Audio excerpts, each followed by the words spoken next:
Hi, I'm Lynn Walker, immigration partner at Minor & Landis, here with this week's Lightning Round Q&A, a chance for you to ask us your pressing employment and family-based immigration questions.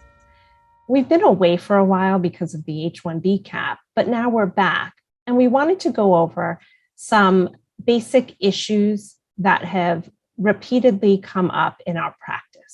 These are questions that we get a lot. And so what we do is collect them and try to answer them as best as possible in our lightning rounds. But before we start, I do want to emphasize that all personal information is kept confidential at Minor & Landis. So the identity and any confidential details of those asking questions is never disclosed.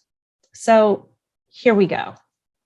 The first question that we received was, can I use DocuSign or another electronically generated signature application to sign an application or petition that will be filed with USCIS?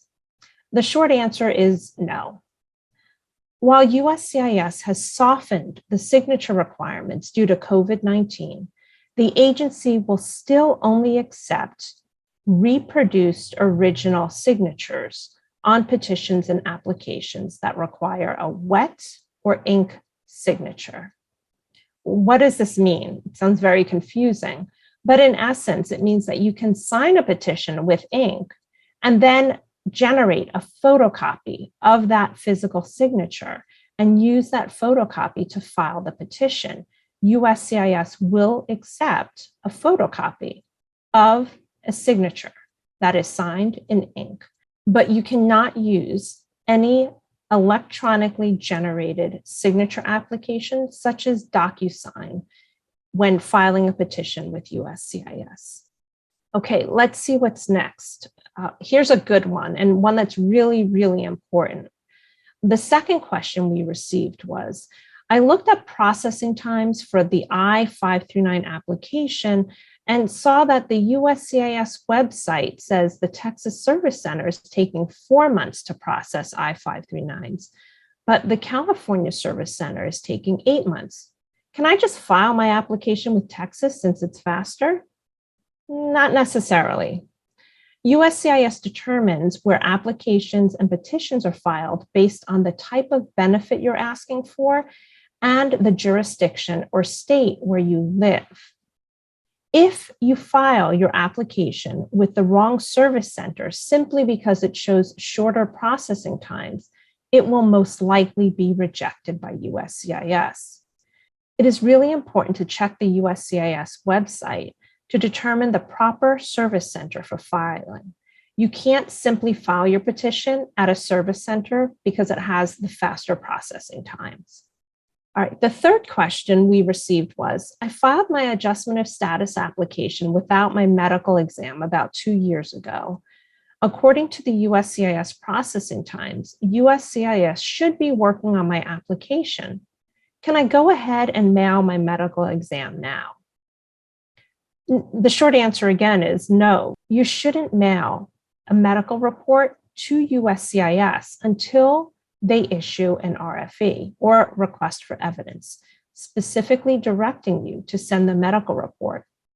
In our experience, and based on the guidance that we have received by USCIS through various conferences, you should wait for the RFE to be issued before you send your medical exam. Sending medical reports without an RFE can result in the medical report being lost or not being matched with your file in time for USCIS to adjudicate your green card application.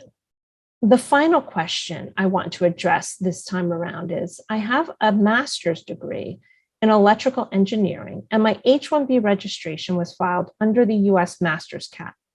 My employer and their immigration attorney are filing my H-1B under the regular cap. Why are they doing this? Well, I don't have a copy of your specific notice, but I can provide some insight based on similar situations we've experienced with our own clients. When USCIS selected your H-1B registration, it would have selected it either under the master's cap or the regular cap. In order for your H-1B to be properly filed, you need to follow the instructions on the selection notice. So even if you have a US master's degree, but your registration was selected under the regular cap, you have to file your H-1B petition under the regular cap. Your employer and their attorney need to follow the instructions set forth in the H-1B registration notice. And that notice states which cap your case was selected under.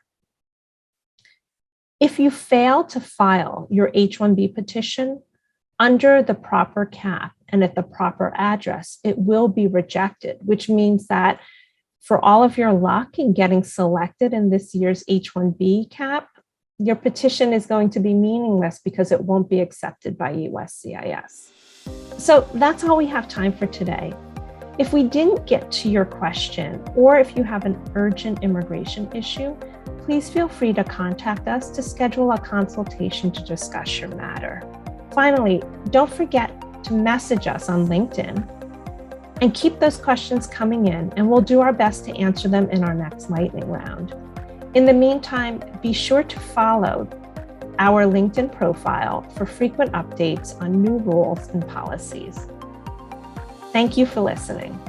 Disclaimer: the information contained herein is intended only for educational or informational purposes and is not a substitute for legal advice.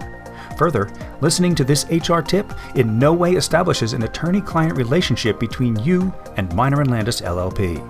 Listeners should consult legal counsel for definitive advice regarding the current law and regulations and how those apply to your unique situation within your organization.